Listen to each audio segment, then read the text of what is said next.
So based on the comment that Mark, you made yesterday that the lawfare has to stop, and then Sean this morning, you mentioned due process. And my question is directed to you, Sean. And if I have time, a quick question for Dan. So yeah, too many conspiracy theories have come true, whether it was Russiagate or the Hunter Biden laptop, the things that are happening with Letitia James, Fani Willis, the list goes on.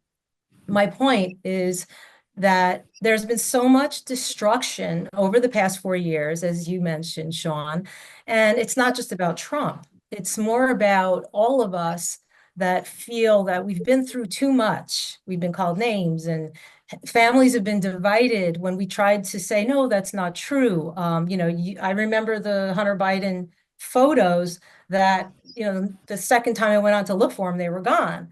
So things of that nature make us, and I say MAGA, feel that we need some justice in order to heal and move forward. And we're not looking for, well, some people may be looking for mass arrests or whatever, but even a symbol, give us something that we feel that justice has been or will be served, and then we can heal so that this won't happen again. Yeah, Lisa. So, Sean. Yep. Hold on one second. Lisa, you speak for tens of millions, as we often say here. Kat, let's see if your mic's working. Go ahead. It's working. Yes, ma'am. Go ahead. Go ahead. Sean will respond. Sean will respond in a second, but Kat, you go. Tell folks where you are, what's on your mind. So you got a second Houstonian back to back, or awesome. Almost back to back. Yeah. I've had something that kind of goes with what Lisa just said on my mind for ages, and it's for Dan. Whenever you discovered that one day when there was the conversation about January 6th and how many police officers died that day and so on, and you had a certain idea in your head, and then like the following day, however it happened, you realize, wait, sorry, I got all these messages that said XYZ. Did it ever make you wonder, like, since that message was funneled into like all of us for years incorrectly, did it ever make you wonder, like, what else have I been being basically gaslighted on, I guess you could say, because it was so wrong to say this many people died that day when, I mean, it was clearly not the situation. Yeah. I've always wondered, have you ever kind of gone back and thought about that? Two great questions, ladies. Thank you. Thank you both. Dan first, then Sean. You can respond to one or both of the great questions, and we'll try to end on time. But I'll warn our affiliates we may run a little bit over. Dan. Yeah, I think about it all the time. Every piece of news I see all day. I look at X. I look at all this stuff, and it's on both sides. I mean, there are things that I see that the Trump team says that turn out to be not true. And it's where people on my side pull their hair out and my family calls and screams, why are you not saying that on, the show, etc. It is a problem. And I think that, it's why, like, even on the immigration fight, Democrats believe that, like, there's stuff's going to come out, that they're going to be proven that the Trump team is lying, and maybe not. And maybe so.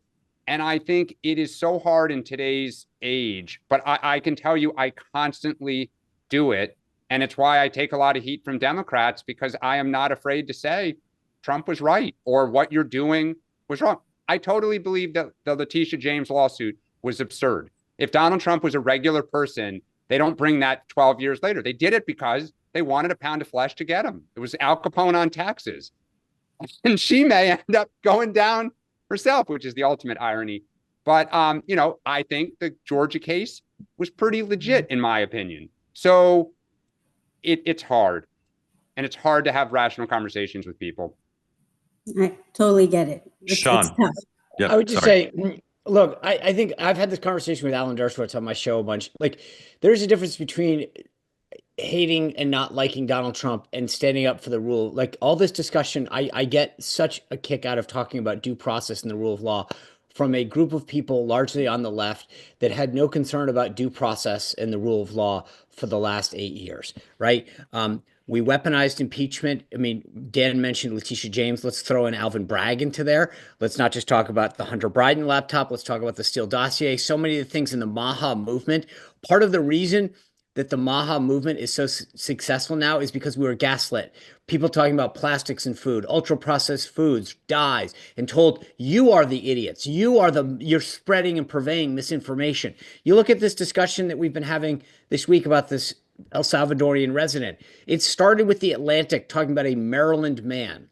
They gaslight you, they lie to you, they spread misinformation to you, and they never ever are accountable. To your point, Lisa, there's not one journalist that's lost their job because of this, right? They all sit there and they love to be the purveyors of transparency. Democracy dies in darkness.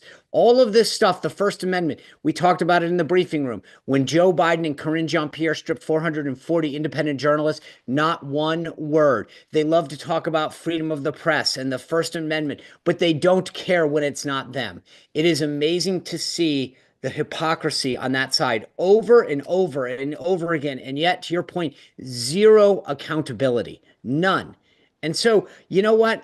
I wish I could let bygones be bygones. And for 30 years, we did on the right. We were told, you know what? Yes, Bork got screwed through his appointment, but you know what? We're better than that. That's not how we handle confirmations. We'll get back on this. And then the Democrats changed the rules. Then they wanted to over and over again, the filibuster's got to go because, well, it doesn't work until they're in the minority. Then the filibuster's not so racist anymore, is it? So I've gotten tired of it. And I'm now in your boat, Lisa, which is, you know what? We got to, at some point, you got to show we're not just going to talk. It's like that quote that I said from Trump the other day. You just threaten to do it over and over again. It has no thing. Sometimes you actually have to file the lawsuit. And at this point, I'm looking to see some of these people held accountable. So, I don't feel bad for any of them. The hypocrisy is endless from the left, and I'm glad to see that they're finally. And my only concern to you, Lisa, is frankly when tech bro Mark Zuckerberg puts on a chain and a black T-shirt, grows his hair out a little bit, and pretends that suddenly it's cool again. You know what? $1 million isn't going to cut it in my book. You got to add a few zeros there, bro, because you made a plenty of money canceling, censoring us. So open the checkbook a little wider, and then you can rent us because I'm never going to forgive you, but you can at least rent us for 3 years and pay for it.